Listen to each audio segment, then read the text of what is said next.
Nonveg खाने वालों से पूछो कि उन्हें मीट में क्या पसंद है, तो जवाब ज्यादातर होता है मटन। कुछ लोग मटन खरीदने में इतने एक्सपर्ट होते हैं कि वो रॉ मीट देखते ही समझ जाते हैं कि उसकी क्वालिटी और टेस्ट कैसा होगा। मटन में कॉमनली लोग बकरी के मीट को ही प्रायोरिटी देते हैं। अब मार्केट की डिमांड इसलिए पूरी हो पाती है क्योंकि मुर्गी, बतख जैसे दूसरे जानवरों की तरह बकरी पालन सिर्फ मीट के लिए ही नहीं, दूध के लिए भी किया जाता है। यूं कहे कि ह्यूमन हेल्थ के लिए गोट मिल्क एक पावर हाउस है, जिसमें protein, healthy fats, vitamins, iron और दूसरे जरूरी पोषक तत्व होते हैं, जिनसे हमारी हड्डियां और दांत मजबूत बनते हैं। और बढ़ते बच्चों के विकास के लिए बकरी का दूध बहुत ही फायदेमंद होता है। इसलिए आज का केस स्टडी वाला वीडियो बेस्ड है गोट फार्मिंग की पूरी जानकारी पे। आप सभी का स्वागत है एक बार फिर से क्विक सपोर्ट चैनल पर। तो इंडियन मार्केट की अगर बात की जाए तो मीट कंजप्शन यहाँ पर काफी लो है।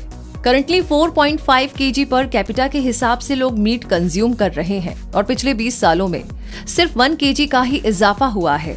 फिर भी गोट मीट की डिमांड इसलिए भी ज्यादा है कि इन्हीं की अवेलेबिलिटी ज्यादा होती है। भेड़ पालन में लोगों का रुझान कम है और सभी रिलीजन में नॉनवेज पसंद करने वाले ज्यादातर गोट मीट ही खाते हैं। गोट फार्मिंग में लोगों का रुझान इसलिए भी ज्यादा दिख रहा है क्योंकि दूध और मीट के अलावा इनकी खाल और खाद से भी पैसे आते हैं।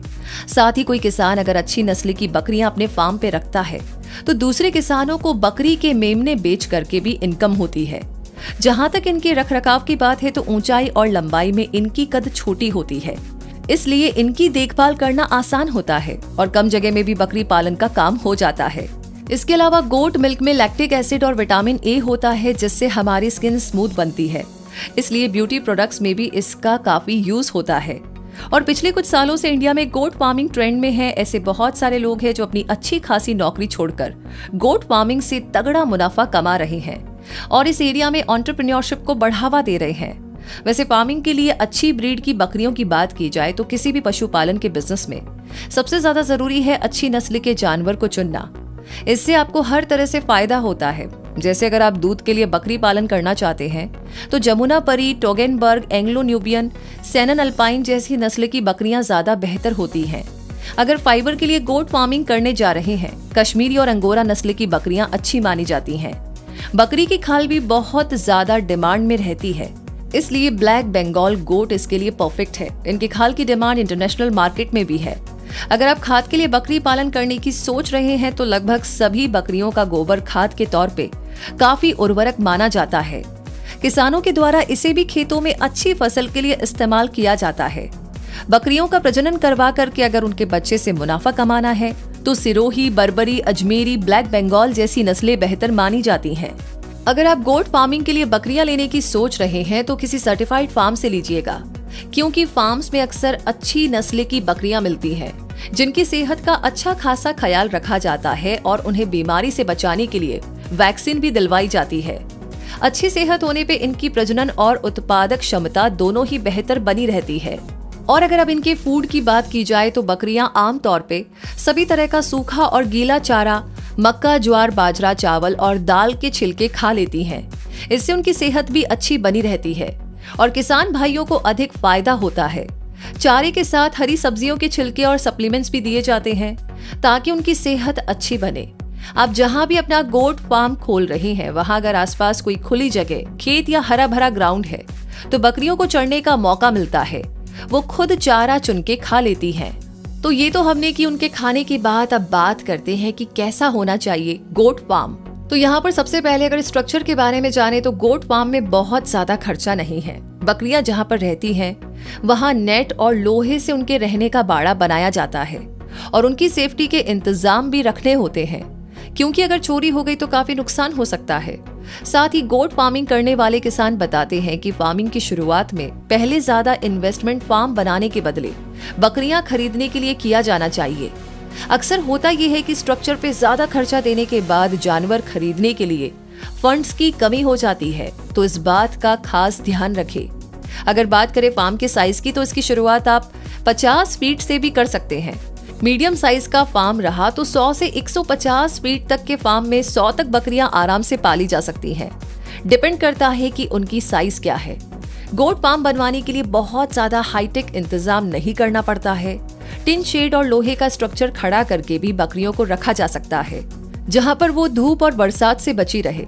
साथ ही उनकी सुरक्षा के लिए और उन्हें उनके अहाते में रखने के लिए भी तार वाले नेट की घेराबंदी करवा सकते हैं, ताकि उन्हें मूवमेंट करने को मिले और वो इधर उधर भागे भी नहीं।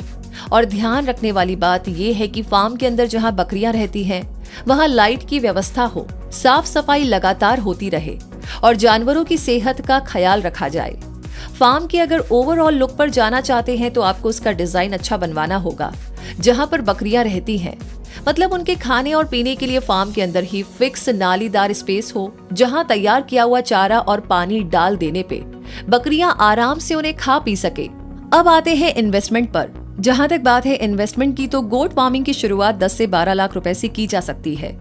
इससे कम लागत भी लगाई जा सकती है। बस आप कितना इन्वेस्ट कर सकते हैं, इस पे सब कुछ डिपेंड करेगा। कितनी बकरियों के साथ आप शुरुआत करेंगे, उसी हिसाब से बिजनेस पे आने वाला खर्चा कम या ज्यादा होगा। अपना फोकस रखिए अपने जानवरों पे, उन पे ज्यादा इन्वेस्ट कीजिए और जैसे जैसे मुनाफा बढ़ता जाएगा, उस पैसे से आप अपने फार्म को और भी बेहतर बना सकते हैं। अगर बिजनेस कैपिटल की कमी है तो लोन लेकर के भी आप अपना काम शुरू कर सकते हैं। इंस्टीट्यूट ऑफ इंडस्ट्रियल डेवलपमेंट, जो कि केंद्र सरकार की सहायक के रूप में काम करती है, उनकी वेबसाइट से डिटेल्स लेकर के आप गवर्नमेंट फार्मिंग के बारे में ज्यादा जानकारी हासिल कर सकते हैं। इसके अलावा ये बैंक लोन और डिटेल्ड प्रोजेक्ट रिपोर्ट बनाने में भी किसानों की मदद करते हैं। कितना इन्वेस्टमेंट आएगा, गोट फार्मिंग के असरदार तरीके क्या हैं, कौन सी नस्ल की बकरियां अच्छी होती हैं, ऐसी ढेर सारी जानकारियां इनके एक्सपर्ट से हासिल की जा सकती है। इनकी वेबसाइट है www.iit.org.in। आप इस वेबसाइट को चेक कर सकते हैं। अब बात करें रखरखाव की, तो घर पे 1-2 जानवर पालना और एक फार्म चलाने में काफी डिफरेंस होता है। इसलिए अगर आपके पास 40 से 50 या उससे ज्यादा बकरियां हैं तो आपको फार्म में लेबर रखना चाहिए, क्योंकि सभी जानवरों को खाना खिलाना, उन्हें नहलाना, उनको चारा पानी देना, फार्म की सफाई करना, चारा बनाना, मार्केट जाना, फार्म में आए लोगों से बातें करना, कस्टमर डील करना, जैसे तमाम कामों में कोई ना कोई हेल्पर तो चाहिए ही। इसलिए जरूरत के हिसाब से 3-4 लोग तो आपको चाहिए ही। स्टाफ और लेबर रखेंगे तो उन्हें सैलरी भी आपको देनी होगी। इसलिए ओवरऑल मैनेजमेंट के लिए आपको एक टीम तो बनानी ही पड़ेगी। इस पर खास ध्यान दें। गोट फार्मिंग में प्रॉफिट की अगर बात की जाए तो एक प्रॉफिटेबल बिजनेस मॉडल है ये, क्योंकि बकरियों की breeding capacity, growth rate, market demand ज्यादा है और रेगुलर वैक्सीनेशन करवाने से इनमें जल्दी ही बीमारियां भी नहीं होती है। इसलिए अगर उदाहरण के तौर पे बताई कि अगर कोई फार्मर बोर प्रजाति की 10 बकरियां पाल रहा है तो साल में इन 10 बकरियों से 3 से 4 लाख रुपए या उससे ज्यादा भी कमाए जा सकते हैं। जो किसान गोट फार्मिंग में एक्सपर्ट हो जाते हैं वो अलग अलग नस्ल की बकरियां अपने फार्म में रखते हैं। लेकिन अगर आप शुरुआत करना चाहते हैं तो किसी एक नस्ल की बकरी से ही कीजिए। इससे आप अपना ध्यान काम सीखने में लगा पाएंगे। डिजीज और ट्रीटमेंट की बात की जाए तो बकरियों में आमतौर पे जो बीमारियां होती है उनमें गोट पॉक्स, गोट प्लेग और न्यूमोनिया जैसी बीमारियां कॉमन होती है। इसलिए बीमारियों के बारे में आपकी जानकारी होना जरूरी है ताकि इन संक्रामक बीमारियों से सुरक्षा हो सके। बात करें गोट पॉक्स की तो ये वायरस से फैलने वाली बीमारी है जिसके लक्षण 2 से 7 दिनों में दिखाई देते हैं। जानवर का तापमान बढ़ता रहता है, आंख और नाक से पानी निकलता रहता है और होंठ, मुंह और थान पे छाले निकल आते हैं। ऐसे में जिस बकरी को इन्फेक्शन हुआ है उसे बाकियों से अलग करके हाइड्रोजन पेरोक्साइड और गर्म पानी से उसके छाले साफ करने पड़ते हैं। गोट पॉक्स का वैक्सीन है IVRI। न्यूमोनिया की बात करें तो ठंड लगने से, मौसम बदलने से या बारिश में भीगने से बकरियों में न्यूमोनिया हो जाता है। ऐसे में बकरियां कमजोर हो जाती है, नाक से सर्दी बहती रहती है, टेम्परेचर बढ़ता रहता है। इससे बचने के लिए बकरियों के रखने की जगह साफ सुथरी रखनी पड़ती है और ठंड से बचाना भी पड़ता है। न्यूमोनिया का वैक्सीन है CCPP और IVRI। गोट प्लेग होने पे बकरियों में तेज बुखार दिखता है, सांस लेने में तकलीफ होती है। देश की सभी जगहों पे बकरियों में बीमारी दिखाई देती है और 4 से 12 महीने की बकरियों में बीमारी सबसे कॉमन है। होंठ, जबड़ा, मुंह और मुंह के कोने में घाव हो जाता है, खाने की रुचि चली जाती है। इस बीमारी से बचने के लिए बकरियों को PPR का टीका दिया जाता है। गोट फार्मिंग से पहले आपको ये इंश्योर करना होगा कि आपके आसपास कोई वेटरनरी हो। बीच बीच में जानवरों का डॉक्टर बुलवा करके जानवरों का हेल्थ चेकअप करवाना बेहतर होता है। कब कौन सी वैक्सीन लगनी है इसकी एक लिस्ट आप अपने पास रिमाइंडर के तौर पे रखेंगे तो अच्छा रहेगा। मार्केट डिमांड की बात की जाए तो बकरी का मीट मार्केट में हमेशा ही हाईली डिमांडिंग प्रोडक्ट रहता है। और हर साल इसकी कीमत 20% के हिसाब से बढ़ती रहती है। इसके अलावा Eid, Bakrid, Holi, new year celebration जैसे देश भर के अलग अलग त्योहारों में गोट मीट के प्राइस भी अचानक से बढ़ जाते हैं। कुर्बानी देने के लिए भी बकरे बहुत हाई प्राइस पे बिकते हैं। इसके अलावा आप अपने एरिया में मीट शॉप, रेस्टोरेंट्स, होटल्स और इंडिविजुअल्स को भी मीट सप्लाई कर सकते हैं। रही बात गोट मिल्क की, तो इम्यूनिटी बढ़ाने के लिए, बच्चों में पोषण की कमी को दूर करने के लिए और ब्यूटी प्रोडक्ट्स में गोट मिल्क का यूज होता है। इसलिए आप अगर डिमांड एंड सप्लाई का फायदा उठा सके तो अच्छा प्रॉफिट कमा सकते हैं। इतना सब कुछ जान लेने के बाद सबसे इम्पोर्टेंट चीज है गोट फार्मिंग की ट्रेनिंग। आजकल गोट फार्मिंग के जरिए एंटरप्रेन्योरशिप का ट्रेंड बहुत बढ़ गया है और अच्छे खासे लोग बाकायदा पढ़ाई करके फार्मिंग कर रहे हैं। आपको अपने राज्य में भी ऐसे फार्मर्स मिल जाएंगे। तो अगर आपने मन बना लिया है कि गोट फार्मिंग में करियर बनाना है तो सबसे पहले आपको ट्रेनिंग लेनी चाहिए।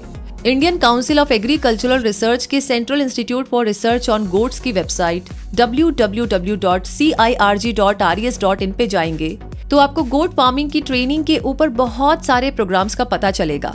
इनसे कांटेक्ट करके आप ट्रेनिंग की पूरी जानकारी ले सकते हैं। देहरादून की लेडी है श्वेता तोमर।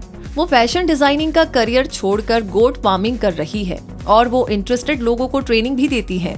अगर आपने एग्रीकल्चर की पढ़ाई की है तो गोट फार्मिंग में आना एक अच्छा डिसीजन हो सकता है। आपकी प्रोग्रेस आपके पैशन और विल पावर पे डिपेंड करती है। तो उम्मीद करते हैं दोस्तों कि इस वीडियो से आपको गोट फार्मिंग के बारे में काफी जानकारी मिल गई होगी। वीडियो आपको पसंद आया है तो इसे लाइक और शेयर जरूर करें ताकि बाकी लोगों को भी पता चले कि गोट फार्मिंग क्या है और कैसे की जा सकती है। आप अपने फीडबैक कमेंट बॉक्स में हमें बता सकते हैं। साथ ही साथ जितने भी लोगों ने आज हमें ज्वाइन किया है, सब्सक्राइब करके बेल आइकन प्रेस कर सकते हैं ताकि ऐसी जानकारियां कभी भी आप मिस ना करें। रूबी आपसे मिलेगी अगली जानकारी अगले वीडियो के साथ। तब तक के लिए धन्यवाद।